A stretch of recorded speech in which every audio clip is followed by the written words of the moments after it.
My name is Eric, and in this episode of my podcast, I want to talk about trust. Trusting in a relationship. Welcome to the craziness that lives inside my head.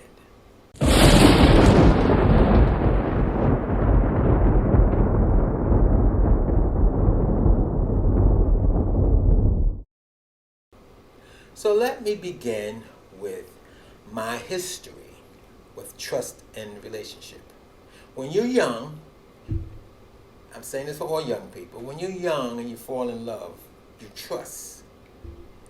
You trust, and then whoever you trust in that relationship, in that loving relationship, had destroyed your trust when you catch them cheating on you.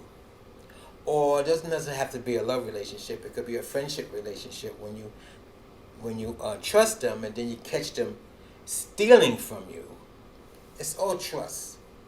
It's all about being in whatever relationship it is, a love relationship, a friendship relationship, whatever relationship it is, trusting this person to have your back. And I just want to say that in my 20s, I trusted a lot of people. But then again, I was drugging and drinking. So who did I trust? Another alcoholic and a doper. I mean, you know and I know, if someone wants drugs and they don't have enough money, they will steal from anybody to get that money to buy those drugs. And those are the people I trust. Now, mind you, like I said, I was young and I also was drugging and drinking. And they destroyed my trust. I've been in loving so-called relationship with men who I found one, and I come home from work, and I came home from work early because he was going to take me out to dinner. We lived together at the time. He was going to take me out to dinner.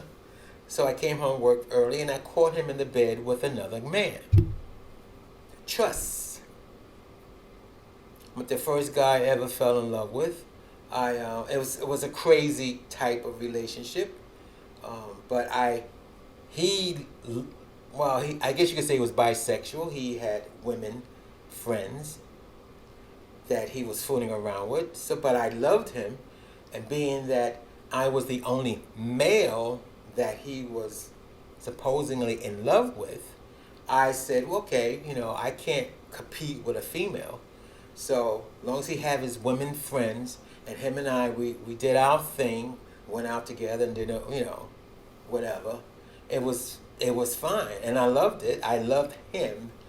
And then, of course, I don't want to go into details, I caught him in the act with another guy. Trust. I could go on and on and on and on.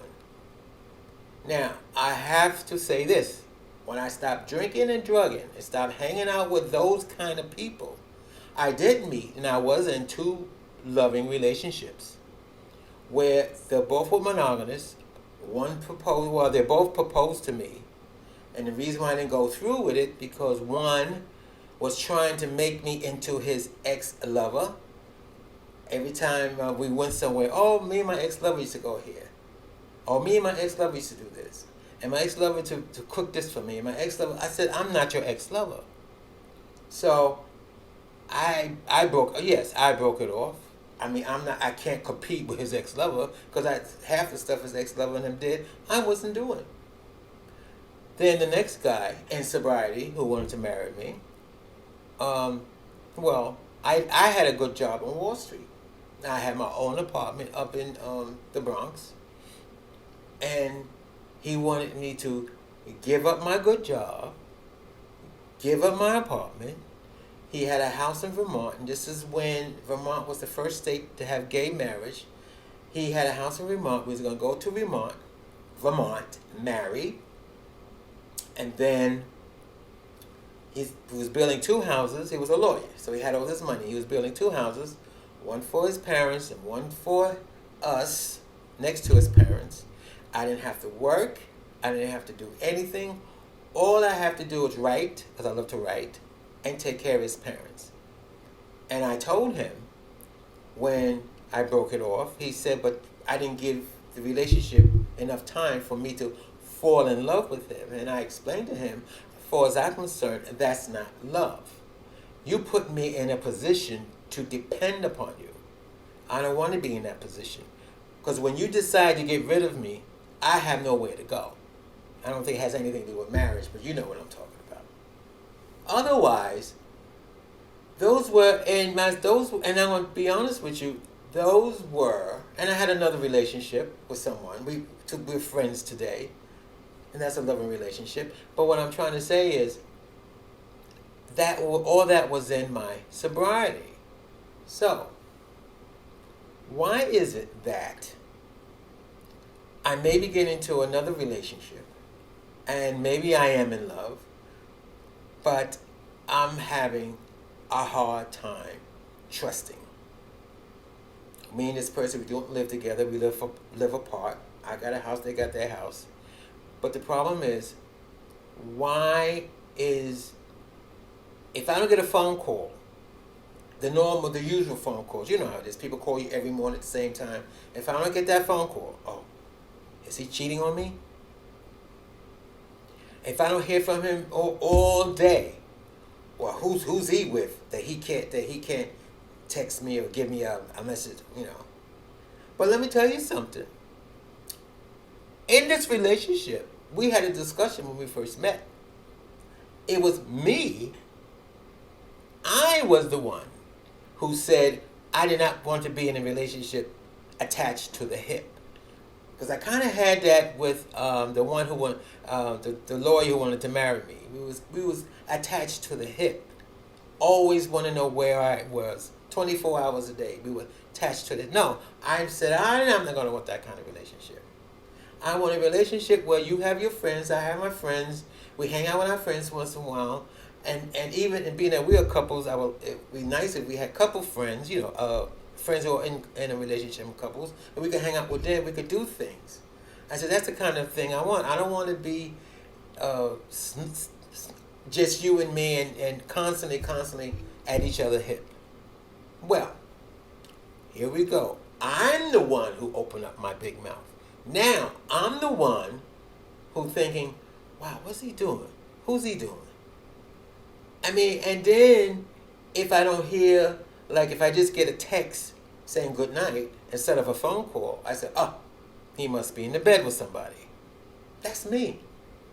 This woman I work with, she said, you have to let go of all those terrible relationships I had, especially those relationships when I drank and drug. You got to let them go. They're all in the past. And you got to start anew, and you got to trust. And plus we also have something called instinct. Now, my instinct on men is gone. Because how many people, I've heard it so many times, men or dogs. I've been there. I know. I dated in sobriety a lot. I shouldn't say dated. I fooled around with a lot of married straight men. And I asked one, because we was fooling around for a good 5 years, and I said, do your wife love you? Oh, he goes, yes, my wife really loves me. I said, well, does she suspect that you're fooling around? He goes, no, she doesn't suspect. Yeah. She has instinct, I'm quite sure she does respect. I mean, and she might be, whatever situation she's in, I mean, he's taking care of her. I mean, she, as I said, she got papers on him, so I guess she's not going to say nothing. I don't know. But this is what he said. This is what a lot of married men says to me. No, my wife don't know. Fine. So now, after not the last relationship where a guy wanted to marry me, that was back in 1991. So I have not been in a relationship, in that kind of relationship, a monogamous relationship where we was going to prepare to get married since 1991. And what was I? I was 40 years old. I was 40 years old. Here it is, 2023. I'm 71. Now, you meet somebody, you fall in love, and they say they're in love. See, here I go. They say they love me. And now I have trust issues.